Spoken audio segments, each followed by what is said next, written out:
Radio Tehran, শুরু হচ্ছে বিশ্ব সংবাদ।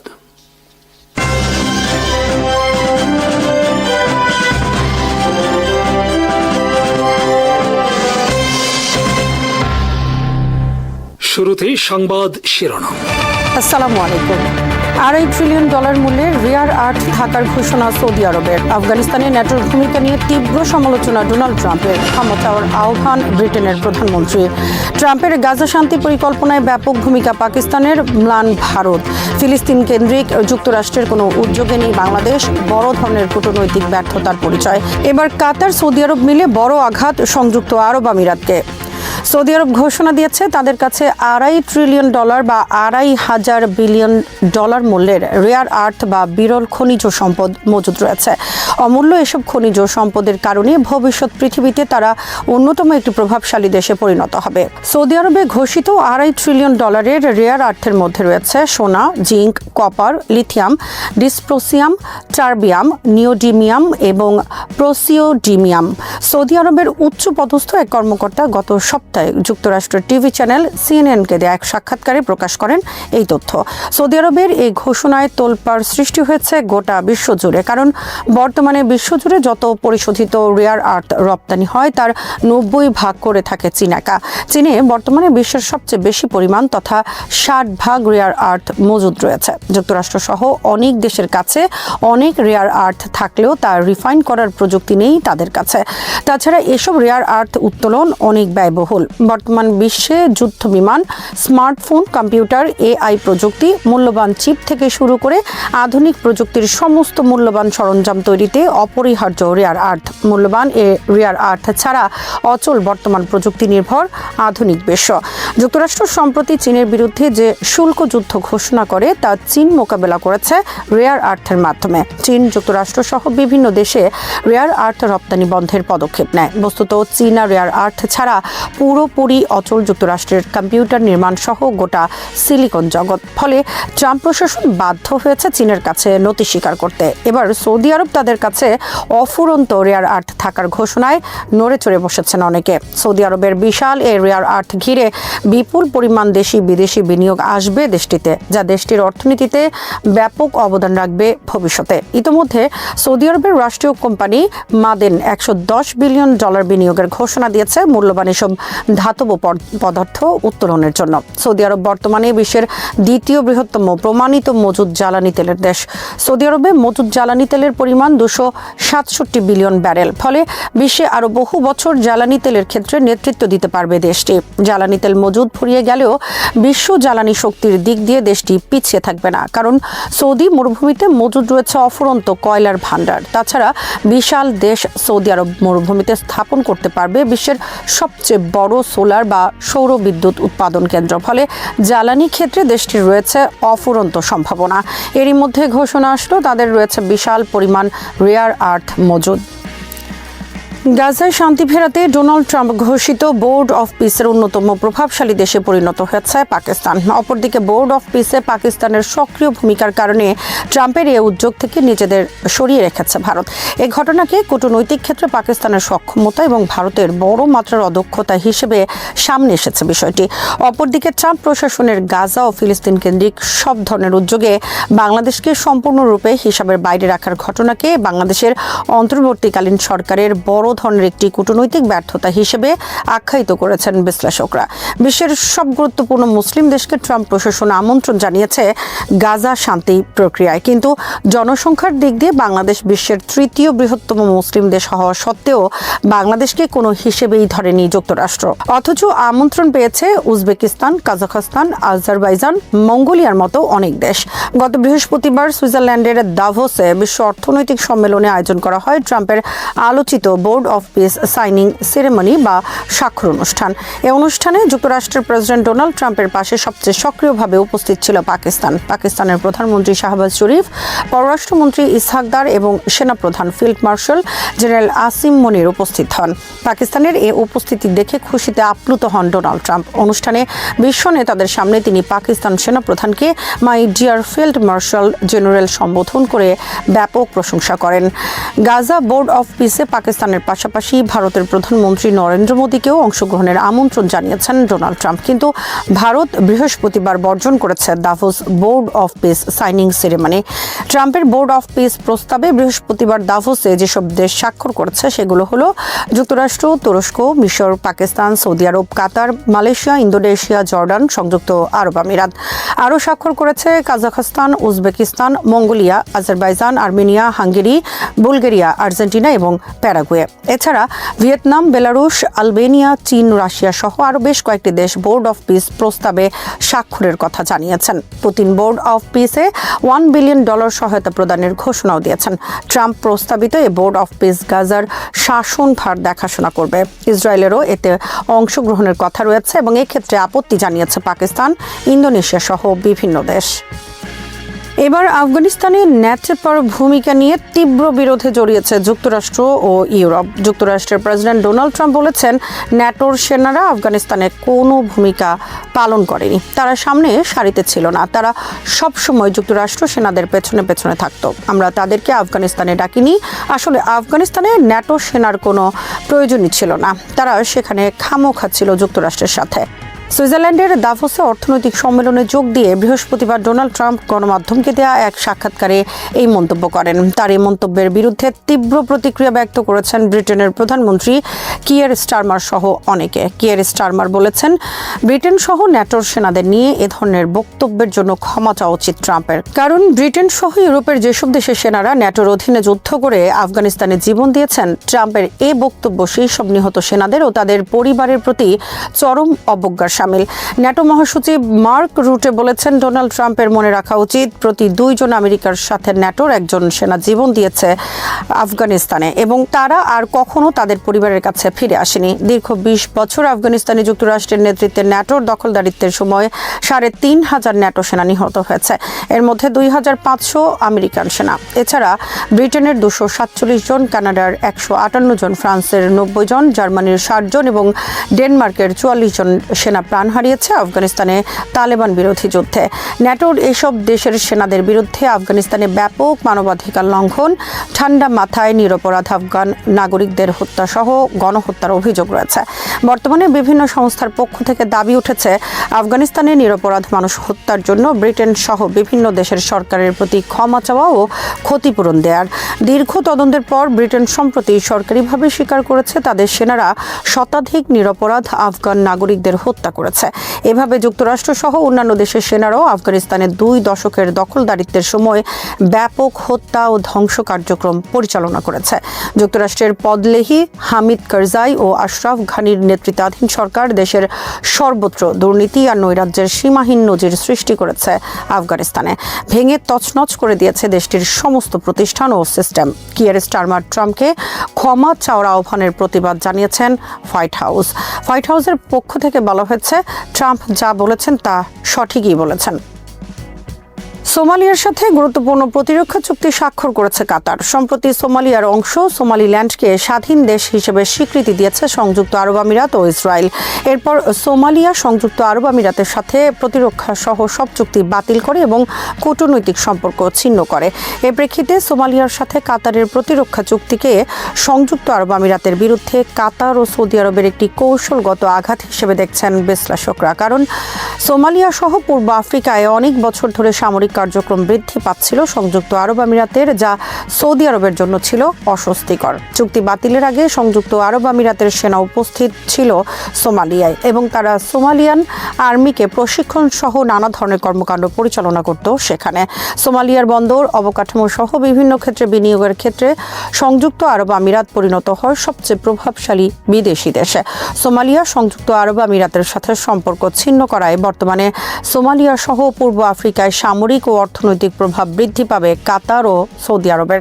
টাইমস অফ ইসলামাবাদে প্রকাশিত খবরে বলা হয়েছে, সোমালিয়ার সাথে কাতারের প্রতিরক্ষা চুক্তির পেছনে ভূমিকা রয়েছে সৌদি আরবের। সৌদি আরব এবং সংযুক্ত আরব আমিরাত আঞ্চলিক ও আন্তর্জাতিক অনেক ইস্যুতে একসাথে দীর্ঘদিন ধরে কাজ করছে, কিন্তু বর্তমানে বিভিন্ন ইস্যুতে দেশ দুটির মধ্যে বিরোধ সৃষ্টি হওয়ায় সৌদি আরব সংযুক্ত আরব আমিরাতকে ছাড়াই লোহিত সাগর, এডেন উপসাগর, আরব সাগর ছাড়িয়ে ভারত মহাসাগরীয় অঞ্চলে নিজস্ব প্রভাব বলয় প্রতিষ্ঠার উদ্যোগ নিয়েছে। ইরান ও যুক্তরাষ্ট্রের মধ্যকার উত্তেজনা নতুন কোনো ঘটনা নয়, তবে সাম্প্রতিক প্রেক্ষাপটে এই উত্তেজনা যে মাত্রায় পৌঁছেছে তা শুধু মধ্যপ্রাচ্য নয়, বৈশ্বিক রাজনীতির জন্য গভীর তাৎপর্য বহন করছে। ইরানের পররাষ্ট্রমন্ত্রী আব্বাস আরাকচি সর্বশেষ হুঁশিয়ারি যুক্তরাষ্ট্রের দৃশ্যমান সামরিক প্রস্তুতি, আঞ্চলিক শক্তিগুলোর উদ্বেগ এবং একই সঙ্গে ইরানের অভ্যন্তরে চলমান ভয়াবহ দমনপীড়ন, এই সব কিছু মিলিয়ে এমন একটি সংকট চিত্র তৈরি হয়েছে যেখানে সামান্য ভুল হিসেবেও বড় ধরনের যুদ্ধের দিকে গড়াতে পারে। এই পরিস্থিতিকে বিশ্লেষণ করতে হলে একদিকে যেমন সামরিক ও কূটনৈতিক চালচিত্র বোঝা জরুরি, তেমনি ইরানের অভ্যন্তরীণ রাজনৈতিক বাস্তবতা ও সামাজিক অস্থিরতার দিকটিও সমান গুরুত্ব দিয়ে দেখতে হবে। Abbas Araghchi the Wall Street জার্নালে প্রকাশিত নিবন্ধে যুক্তরাষ্ট্রকে যে ভাষায় সতর্ক করেছেন তা সাম্প্রতিক বছরগুলোর মধ্যে সবচেয়ে কড়া। সবকিছু দিয়ে জবাব দেয়া হবে, এই বাক্যটি শুধু একটি কূটনৈতিক বক্তব্য নয়, বরং একটি সুস্পষ্ট সামরিক বার্তা। ইরান বোঝাতে চেয়েছে যদি আবার তাদের ওপর সরাসরি হামলা হয় তাহলে প্রতিক্রিয়া হবে সর্বাত্মক এবং সীমাবদ্ধ, কোনো প্রতিশোধে আটকে থাকবে না। এই বক্তব্যের সময় নির্বাচনও গুরুত্বপূর্ণ। ঠিক যখন যুক্তরাষ্ট্র এশিয়া থেকে একটি পূর্ণাঙ্গ এয়ারক্রাফট ক্যারিয়ার স্ট্রাইক গ্রুপকে মধ্যপ্রাচ্যের দিকে সরিয়ে নিচ্ছে, তখনই এই হুঁশিয়ারি এসেছে। ইউএসএস আব্রাহাম লিঙ্কন ও তার সাথে থাকা ডেস্ট্রয়ারগুলো মালাক্কা প্রণালী পেরিয়ে ভারত মহাসাগরে প্রবেশ করেছে। এটি নিছক রুটিন মহড়া নয়, বরং একটি স্পষ্ট শক্তি প্রদর্শন। যুক্তরাষ্ট্রের সামরিক অবস্থানগত পরিবর্তনের মধ্যে রয়েছে F-15E স্ট্রাইক ঈগল যুদ্ধবিমান মোতায়েন এবং হিমার্স ক্ষেপণাস্ত্র ব্যবস্থার পুনর্বিন্যাস। হিমার্স সেই একই অস্ত্র ব্যবস্থা যা ইউক্রেনে রাশিয়ার বিরুদ্ধে ব্যবহৃত হয়ে যুদ্ধক্ষেত্রে বড় প্রভাব ফেলেছে। মধ্যপ্রাচ্যে এই সিস্টেমের উপস্থিতি ইঙ্গিত দেয় যে যুক্তরাষ্ট্র কেবল প্রতিরক্ষামূলক অবস্থানেই নেই, বরং দ্রুত আঘাত হানার সক্ষমতাও নিশ্চিত করতে চাইছে। যদিও মার্কিন প্রতিরক্ষা কর্মকর্তারা আনুষ্ঠানিকভাবে ক্যারিয়ারটির চূড়ান্ত গন্তব্য নিশ্চিত করেননি, তবু এর সময় ও দিক নির্দেশনা এমন যে তা ইরানকেই প্রধান বার্তা হিসেবে ধরা হচ্ছে। এই সামরিক প্রস্তুতির প্রেক্ষাপটে উপসাগরীয় আরব রাষ্ট্রগুলোর উদ্বেগ বিশেষভাবে উল্লেখযোগ্য। সৌদি আরব, কাতার, কুয়েত সহ উপসাগরীয় দেশগুলো প্রকাশ্যে যুদ্ধ চায় না। তারা জানে ইরান যুক্তরাষ্ট্র সরাসরি সংঘাতে জড়ালে প্রথম ধাক্কা আসবে তাদের ভূখণ্ডেই। মার্কিন ঘাঁটি, তেল ও গ্যাস অবকাঠামো, সমুদ্রপথ সবই ঝুঁকির মুখে পড়বে। তাই কূটনৈতিক চ্যানেলের মাধ্যমে তারা ওয়াশিংটনকে সরাসরি হামলা থেকে বিরত থাকার আহ্বান জানাচ্ছে। এটি মধ্যপ্রাচ্যের এক অদ্ভুত বাস্তবতা তুলে ধরে, যেখানে যুক্তরাষ্ট্রের ঘনিষ্ঠ মিত্ররাও চায় না যে তাদের নিরাপত্তার নামে অঞ্চলটিকে আবার একটি পূর্ণাঙ্গ যুদ্ধে ঠেলে দেওয়া হোক। ইরানের পক্ষ থেকে আকাশসীমা বন্ধ করার সিদ্ধান্ত এই উত্তেজনার অংশ। আকাশসীমা বন্ধ করা সাধারণত বড় ধরনের সামরিক প্রস্তুতির ইঙ্গিত দেয়। এটি একদিকে বেসামরিক বিমান চলাচল বন্ধ রেখে সম্ভাব্য হামলার ঝুঁকি কমানোর চেষ্টা, অন্যদিকে নিজেদের আকাশ প্রতিরক্ষা ব্যবস্থা সর্বোচ্চ প্রস্তুত অবস্থায় রাখার কৌশল। ইরান বোঝাতে চেয়েছে তারা পরিস্থিতির গুরুত্ব অনুধাবন করছে এবং যে কোনো সম্ভাবনার জন্য প্রস্তুত। আরাকচি তার লেখায় জুন 2025-এর ইসরায়েল ইরান সংঘাতের প্রসঙ্গ টেনে ইরানের সংযমের কথা বলেছেন। 12 দিনের ওই যুদ্ধে ইরান মূলত ব্যালিস্টিক ক্ষেপণাস্ত্র ব্যবহার করেছিল এবং স্বল্প পাল্লার অস্ত্র ভাণ্ডারের বড় অংশ অক্ষত রেখেছিল। এই বক্তব্যের ভেতরে একটি সুপ্ত হুমকি রয়েছে। যদি আবার সংঘর্ষ হয় তাহলে এবার সেই সংযম থাকবে না।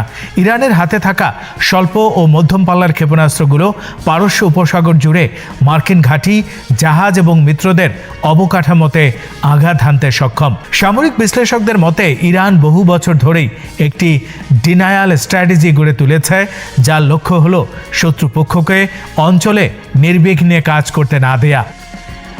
এই বহির্মুখী কঠোর অবস্থানের সঙ্গে ইরানের অভ্যন্তরীণ বাস্তবতার একটি তীব্র বৈপরীত্য রয়েছে। আরাকচি দাবি করেন সাম্প্রতিক বিক্ষোভের সহিংস পর্যায় 72 ঘন্টারও কম সময় স্থায়ী ছিল এবং সহিংসতার জন্য তিনি সশস্ত্র বিক্ষোভকারীদের দায়ী করেছেন। কিন্তু বাস্তব চিত্র ভিন্ন। প্রায় সম্পূর্ণ ইন্টারনেট বন্ধ থাকা সত্ত্বেও যে ভিডিওগুলো বাইরে এসেছে সেগুলোতে দেখা যাচ্ছে নিরাপত্তা বাহিনী নিরস্ত্র বিক্ষোভকারীদের উপর সরাসরি গুলি চালাচ্ছে। এই দৃশ্যগুলো রাষ্ট্রীয় বক্তব্যকে প্রশ্নবিদ্ধ করে এবং ইঙ্গিত দেয় যে সরকার প্রকৃত পরিস্থিতি আড়াল করার চেষ্টা করছে।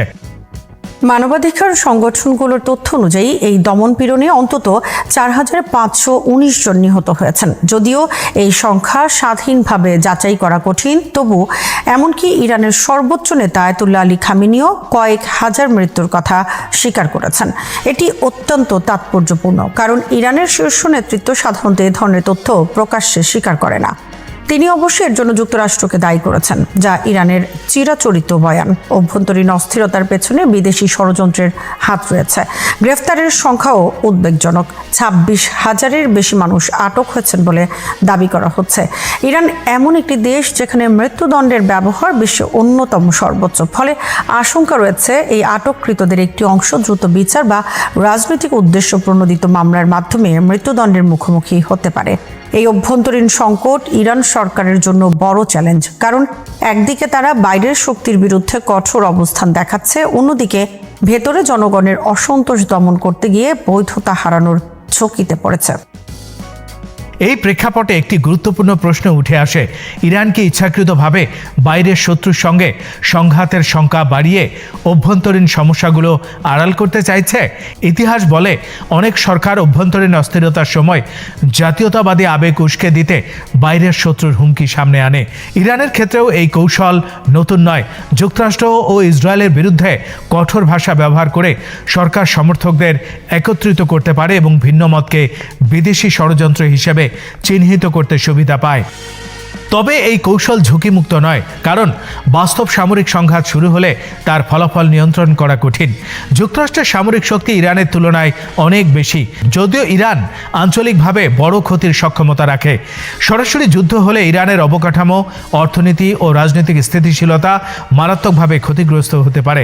একই সঙ্গে পারস্য উপসাগর দিয়ে বৈশ্বিক জ্বালানি সরবরাহ ব্যাহত হলে তার প্রভাব বিশ্ব অর্থনীতিতে পড়বে। ইরাকের উত্তরাঞ্চলে কুর্দিস্তান ওয়ার্কার্স পার্টি বা পিকেকে ঘাঁটিতে কথিত ইরানি ড্রোন ও ক্ষেপণাস্ত্র হামলার খবর এই উত্তেজনাকে আরও বিস্তৃত করেছে। যদিও ইরানের রাষ্ট্রীয় গণমাধ্যম তা নিশ্চিত করেনি। অতীতে এ ধরনের হামলার নজির রয়েছে। এটি প্রমাণ করে যে ইরান শুধু যুক্তরাষ্ট্রের সঙ্গে সম্ভাব্য সংঘাতের প্রস্তুতি নিচ্ছে না, বরং আঞ্চলিকভাবে নিজেদের শত্রু বা হুমকি হিসেবে বিবেচিত গোষ্ঠীগুলোর বিরুদ্ধেও সক্রিয় অবস্থান বজায় রাখছে। এর ফলে উত্তেজনার পরিধি শুধু দ্বিপক্ষীয় নয়, বহুপক্ষীয় হয়ে উঠছে। সব মিলিয়ে বর্তমান পরিস্থিতি একটি বিপজ্জনক সন্ধিক্ষণে দাঁড়িয়ে আছে। যুক্তরাষ্ট্র শক্তি প্রদর্শনের মাধ্যমে ইরানকে নিরুৎসাহিত করতে চায়, কিন্তু সেই শক্তি প্রদর্শনই ইরানের দৃষ্টিতে হুমকি হয়ে উঠছে। ইরান অভ্যন্তরীণ দুর্বলতা ঢাকতে বাইরের শক্তির বিরুদ্ধে কঠোর ভাষা ব্যবহার করছে, কিন্তু এতে সংঘাতের ঝুঁকি বাড়ছে। উপসাগরীয় দেশগুলো যুদ্ধ চায় না, কিন্তু তারা এমন এক অঞ্চলে অবস্থান করছে যেখানে তাদের মতামত সবসময় চূড়ান্ত সিদ্ধান্তে প্রতিফলিত হয় না। এই সংকটের ভবিষ্যৎ নির্ভর করবে কয়েকটি বিষয়ের উপর। প্রথমত, যুক্তরাষ্ট্র ও ইরানের মধ্যে সরাসরি বা পরোক্ষ যোগাযোগ চ্যানেল কতটা কার্যকর থাকে। দ্বিতীয়ত, ইরানের অভ্যন্তরীণ পরিস্থিতি কোন দিকে যায়। দমনপীড়নের মাধ্যমে সরকার সাময়িক নিয়ন্ত্রণ আনতে পারলেও দীর্ঘমেয়াদে তা আরও অস্থিরতা সৃষ্টি করতে পারে। তৃতীয়ত, আঞ্চলিক শক্তিগুলো সক্রিয়ভাবে যুদ্ধ এড়ানোর জন্য কূটনৈতিক উদ্যোগ নেয়। শেষ পর্যন্ত বলা যায়, ইরান যুক্তরাষ্ট্র উত্তেজনা এখন শুধু সামরিক শক্তির প্রশ্ন নয়, এটি রাজনৈতিক বৈধতা, আঞ্চলিক ভারসাম্য এবং বৈশ্বিক স্থিতিশীলতার প্রশ্নে পরিণত হয়েছে। একদিকে সবকিছু দিয়ে জবাব দেওয়ার হুমকি, অন্যদিকে অভ্যন্তরীণ রক্তক্ষয়। এই দুই বাস্তবতার সংঘাতে ইরান নিজেই সবচেয়ে বড় পরীক্ষার মুখোমুখি। বিশ্ব যদি এই সংকটকে শুধু শক্তির লড়াই হিসেবে দেখে, তবে বড় চিত্রটি অধরাই থেকে যাবে। আর সেই বড় চিত্রের মধ্যেই লুকিয়ে আছে আগামী দিনের যুদ্ধ বা শান্তির ভাগ্য। মধ্যপ্রাচ্যে উত্তেজনা কমছে এমন কোনো লক্ষণ এখনো দেখা যাচ্ছে না। বাইরে থেকে যতই বলা হোক পরিস্থিতি নিয়ন্ত্রণে, ভেতরে ভেতরে চলছে বড় ধরনের সামরিক প্রস্তুতি। সাম্প্রতিক ঘটনাগুলো দেখলে বোঝা যায় যুক্তরাষ্ট্র ও ইরান দুই পক্ষই নিজেদের অবস্থান শক্ত করতে ব্যস্ত। মার্কিন প্রেসিডেন্ট ডোনাল্ড ট্রাম্প আপাতত বলেছেন তিনি ইরানে সরাসরি হামলা চালাতে চান না, কিন্তু বাস্তবে দেখা যাচ্ছে সামরিক তৎপরতা একটুও কমেনি। বরং যুক্তরাষ্ট্র মধ্যপ্রাচ্যে আরও যুদ্ধবিমান, যুদ্ধজাহাজ এবং ক্ষেপণাস্ত্র প্রতিরক্ষা ব্যবস্থা পাঠাচ্ছে। মার্কিন বিমান বাহিনী নিশ্চিত করেছে তাদের অত্যাধুনিক F-15E স্ট্রাইক ইগল যুদ্ধবিমান ইতোমধ্যে মধ্যপ্রাচ্যের একটি ঘাঁটিতে পৌঁছেছে। প্রকাশিত ছবিতে দেখা যায় 494তম এক্সপেডিশনারি ফাইটার স্কোয়াড্রনের একটি যুদ্ধ বিমান রানওয়েতে অবতরণ করছে। যদিও যুক্তরাষ্ট্র আনুষ্ঠানিকভাবে ঘাঁটির নাম জানায়নি, তবে সামরিক বিশ্লেষকরা একটি গুরুত্বপূর্ণ বিষয় লক্ষ্য করেছেন। সামরিক পরিবহন বিমান C-17 গ্লোবমাস্টার 3 এর উড়াল পথ বিশ্লেষণ করে ধারণা করা হচ্ছে এই যুদ্ধ বিমানগুলো সম্ভবত জর্ডনের মুওয়াফাক সালতি বিমান ঘাঁটিতে মোতায়েন করা হয়েছে। এই ঘাঁটি ইরানের খুব কাছাকাছি হওয়ায় এটি কৌশলগতভাবে অত্যন্ত গুরুত্বপূর্ণ। এদিকে শুধু আকাশপথেই নয়, সমুদ্রপথেও যুক্তরাষ্ট্র শক্তি প্রদর্শন করছে।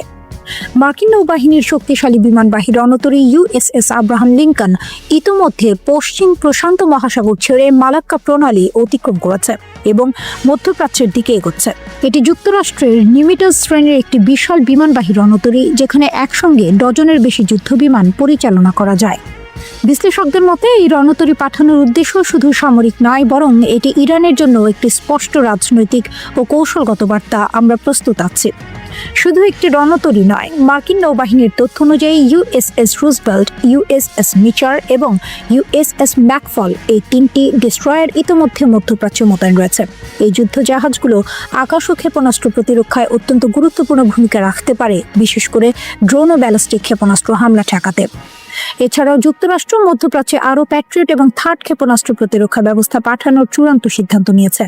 এই ব্যবস্থা মূলত ইরানের মতো দেশের দীর্ঘ পাল্লার ক্ষেপণাস্ত্র মোকাবিলার জন্য ব্যবহার করা হয়। কিন্তু প্রশ্ন হলো, এত সামরিক প্রস্তুতির কারণ কি? এর পেছনে বড় একটি কারণ হচ্ছে ইরানের অভ্যন্তরীণ পরিস্থিতি। দেশটিতে চলমান বিক্ষোভ দমনে ইরানি সরকারের কঠোর অভিযানে ব্যাপক প্রাণহানির অভিযোগ উঠেছে। যুক্তরাষ্ট্র ভিত্তিক মানবাধিকার সংস্থা human rights activist news agency জানিয়েছে, বিক্ষোভের 25তম দিনে নিশ্চিতভাবে নিহতের সংখ্যা প্রায় 4900 জন ছাড়িয়ে গেছে। আরও হাজার হাজার মৃত্যুর তথ্য যাচাই বাছাই চলছে। এই পরিস্থিতি নিয়ে মার্কিন প্রেসিডেন্ট ট্রাম্প বলেছেন, ইরান সরকার নাকি শত শত মানুষকে ফাঁসি দেওয়ার পরিকল্পনা করছিল। যুক্তরাষ্ট্র এর তীব্র বিরোধিতা করেছে। ট্রাম্প হুঁশিয়ারি দিয়ে বলেন, যদি সেটা হতো তাহলে সেটা তাদের জন্য খুবই খারাপ দিন হতো। তবে একই সঙ্গে তিনি এটাও বলেছেন, ভবিষ্যতে কি হবে তা এখনই বলা সম্ভব নয়। আপাতত যুক্তরাষ্ট্র পরিস্থিতি পর্যবেক্ষণ করছে। মধ্যপ্রাচ্যে যুক্তরাষ্ট্রের সামরিক উপস্থিতি যত বাড়ছে, ইরানকে ঘিরে উত্তেজনাও তত গভীর হচ্ছে। মধ্যপ্রাচ্যে এখন যেন কুণ্ডলির উপর বসে আগুন নিয়ে খেলা চলছে। বাইরে থেকে দেখলে মনে হতে পারে সবাই সংযত, সবাই হিসেব করে কথা বলছে, কিন্তু বাস্তবতা হলো যে কোনো সময় ভয়াবহ কিছু ঘটে যেতে পারে। তবুও খেলাটা থামছে না, বরং প্রতিদিনই এই খেলায় নতুন করে ঝুঁকি বাড়ছে। মধ্যপ্রাচ্যে যুক্তরাষ্ট্রের সামরিক শক্তি প্রদর্শন স্পষ্ট করে দিচ্ছে কিছু একটা বড় ঘটনার প্রস্তুতি চলছে। আর এই উত্তেজনার কেন্দ্রে রয়েছেন দুই প্রভাবশালী নেতা, মার্কিন প্রেসিডেন্ট ডোনাল্ড ট্রাম্প এবং ইরানের সর্বোচ্চ নেতা আয়াতুল্লাহ আলী খামেনি। এই দুই নেতার মধ্যে সম্পর্ক কখনোই স্বাভাবিক ছিল না, তবে এখন সেই সম্পর্ক নতুন, আরও বিপজ্জনক মোড় নিচ্ছে। প্রকাশ্য বাকযুদ্ধ, ব্যক্তিগত আক্রমণ আর সরাসরি হুমকি ইঙ্গিত দিচ্ছে পরোক্ষ কূটনীতি ও সংকেতের যুগ হয়তো শেষের পথে। দ্বন্দ্বটি এগোচ্ছে এক ধরনের এন্ড গেমের দিকে। জানুয়ারির শুরুর দিকে পরিস্থিতি আরও উত্তপ্ত হয়। এরপর মার্কিন প্রেসিডেন্ট ডোনাল্ড ট্রাম্প সরাসরি আয়াতুল্লাহ খামেনির শাসন ক্ষমতা নিয়ে প্রশ্ন তোলেন। পলিটিকোকে দেয়া এক সাক্ষাৎকারে তিনি খামেনিকে অসুস্থ মানুষ বলে আখ্যা দেন। ট্রাম্পের ভাষায়, ইরানের নতুন নেতৃত্ব খোঁজার সময় এসেছে। এই মন্তব্য আন্তর্জাতিক অঙ্গনে তীব্র প্রতিক্রিয়া সৃষ্টি করে, কারণ এটি শুধু সমালোচনা নয়, এটি ছিল একটি স্পষ্ট বার্তা যে যুক্তরাষ্ট্র ইরানের নেতৃত্ব পরিবর্তনের কথাও প্রকাশ্যে ভাবছে। এর আগেই খামেনি নিজেও যুক্তরাষ্ট্রের বিরুদ্ধে তার অন্যতম কঠোর ভাষণ দেন। ইরান জুড়ে চলমান বিক্ষোভ দমনে হাজার হাজার মানুষের মৃত্যুর বিষয়টি তিনি স্বীকার করেন, তবে দায় চাপান সরাসরি মার্কিন প্রেসিডেন্টের ওপর। তার ভাষায়, ইরানি জাতির ওপর যে ক্ষয়ক্ষতি ও অপবাদ চাপানো হয়েছে তার জন্য ট্রাম্পই দায়ী। এই উত্তেজনায় ঘি ঢালেন ইরানের প্রেসিডেন্ট মাসুদ পেজিশকিয়ান। তিনি ট্রাম্পের মন্তব্যকে অগ্রহণযোগ্য ও অপমানজনক বলে আখ্যা দেন। পাশাপাশি হুঁশিয়ারি দেন, খামেনির বিরুদ্ধে কোনো পদক্ষেপ নেওয়া হলে তা সরাসরি সর্বাত্মক যুদ্ধের দিকে গড়াবে। ট্রাম্প খামেনি দ্বন্দ্ব নতুন নয়, এর সবচেয়ে নাটকীয় মোড় আসে 2020 সালের জানুয়ারিতে। তখন ট্রাম্পের নির্দেশে ইরাকের বাগদাদে মার্কিন ড্রোন হামলায় নিহত হন ইরানের কুদস ফোর্সের প্রধান কাসেম সোলাইমানি। এই হত্যাকাণ্ড খামেনির কাছে ছিল ব্যক্তিগত অপমান ও জাতীয় আঘাত। সোলাইমানির মৃত্যুর পর খামেনি অভিযুক্তদের মানবজাতির সবচেয়ে নিকৃষ্ট বলে আখ্যা দেন এবং প্রতিশোধের অঙ্গীকার করেন। বিশ্লেষকদের মতে, এই ঘটনার পর দ্বন্দ্বটি কৌশলগত স্তর থেকে ব্যক্তিগত শত্রুতায় রূপ নেয়। এরপর থেকে খামেনি প্রায় ট্রাম্পকে আমেরিকান আগ্রাসন ও অবক্ষয়ের প্রতীক হিসেবে তুলে ধরেছেন। কখনো ক্লাউন বলেও কটাক্ষ করেছেন, যদিও নাম উচ্চারণ এড়িয়ে গেছেন। অন্যদিকে ট্রাম্পও 2019 সালে খামেনির ওপর নিষেধাজ্ঞা আরোপ করে তাকে ইরানের সব কর্মকাণ্ডের জন্য চূড়ান্তভাবে দায়ী করেন। 1 বছরের পর জাপানের তৎকালীন প্রধানমন্ত্রী সিনজো আবের মাধ্যমে পাঠানো ট্রাম্পের বার্তা প্রকাশ্যে প্রত্যাখ্যান করেন খামেনি। তিনি বলেন, ট্রাম্প কোনো বার্তা পাওয়ার যোগ্য নন। আন্তর্জাতিক অঙ্গনে এটি বড় কূটনৈতিক অপমান হিসেবে দেখা হয়। ট্রাম্পের দ্বিতীয় মেয়াদে ক্ষমতায় ফেরার পর এই বাঘ যুদ্ধ আরও সরাসরি ও ঘন ঘন হচ্ছে। বিশেষ করে ইরান ইসরায়েল যুদ্ধের সময় উত্তেজনা চরমে ওঠে। এক পর্যায়ে ট্রাম্প সামাজিক মাধ্যমে লেখেন, আমরা জানি তথাকথিত সুপ্রিম লিডার কোথায় লুকিয়ে আছেন। তিনি সহজ লক্ষ্য, কিন্তু আপাতত আমরা তাকে সরাচ্ছি না। জবাবে খামেনি ট্রাম্পকে ফেরাউন ও নমরুদের মতো স্বৈরশাসকদের সঙ্গে তুলনা করেন। মধ্যপ্রাচ্যে এখন যে পরিস্থিতি তৈরি হয়েছে তা অনেকটা বারুদের স্তূপের উপর দাঁড়িয়ে আগুন জ্বালানোর মতো। যে কোনো মুহূর্তে বিস্ফোরণ ঘটতে পারে। প্রশ্ন হলো, কে হবে প্রথম শিকার? ইরানের সর্বোচ্চ নেতা আয়াতুল্লাহ আলী খামেনি নাকি ইসরায়েলের প্রধানমন্ত্রী বেনিয়ামিন নেতানিয়াহু? সাম্প্রতিক ঘটনা প্রবাহ বলছে, যুক্তরাষ্ট্র যদি ইরানে সামরিক হামলা চালায় তাহলে তার প্রথম প্রতিক্রিয়া পড়তে পারে ইসরায়েলের উপর। আর সেই আশঙ্কাই এখন সবচেয়ে বেশি ঘুরপাক খাচ্ছে তেল আবিবে। ইসরায়েলি প্রভাবশালী সংবাদ মাধ্যম হারেটস জানাচ্ছে, ইসরায়েলের শীর্ষ রাজনৈতিক ও সামরিক কর্মকর্তারা অস্বাভাবিকভাবে সতর্ক হয়ে উঠেছেন, কারণ তাদের আশঙ্কা মার্কিন প্রেসিডেন্ট ডোনাল্ড ট্রাম্প যে কোনো সময় ইরানের উপর হামলার অনুমোদন দিতে পারেন। এমন একটি সিদ্ধান্ত পুরো মধ্যপ্রাচ্যকে একযোগে যুদ্ধে ঠেলে দিতে পারে। তবে এখানেই একটি গুরুত্বপূর্ণ বিষয় আছে। হারেটস বলছে, এখনো পর্যন্ত ওয়াশিংটন থেকে এমন কোনো স্পষ্ট সংকেত আসেনি যে হামলার সিদ্ধান্ত চূড়ান্ত। কিন্তু ট্রাম্পের সমস্যা হলো তিনি অত্যন্ত অনিশ্চিত। কখন কি সিদ্ধান্ত নেবেন সেটি তার ঘনিষ্ঠ সহযোগীরাও অনেক সময় জানেন না। আর এই অনিশ্চয়তাই ইসরায়েলকে সবচেয়ে বেশি ভয় পাইয়ে দিচ্ছে। এই কারণেই ইসরায়েল এখন ঘরোয়া প্রতিরক্ষা বা হোম ফ্রন্ট এবং সেনাবাহিনী দুই দিক থেকে সর্বোচ্চ প্রস্তুতি নিচ্ছে। ক্ষেপণাস্ত্র হামলা, ড্রোন আক্রমণ, সাইবার যুদ্ধ সব ধরনের পরিস্থিতির জন্য পরিকল্পনা করা হচ্ছে।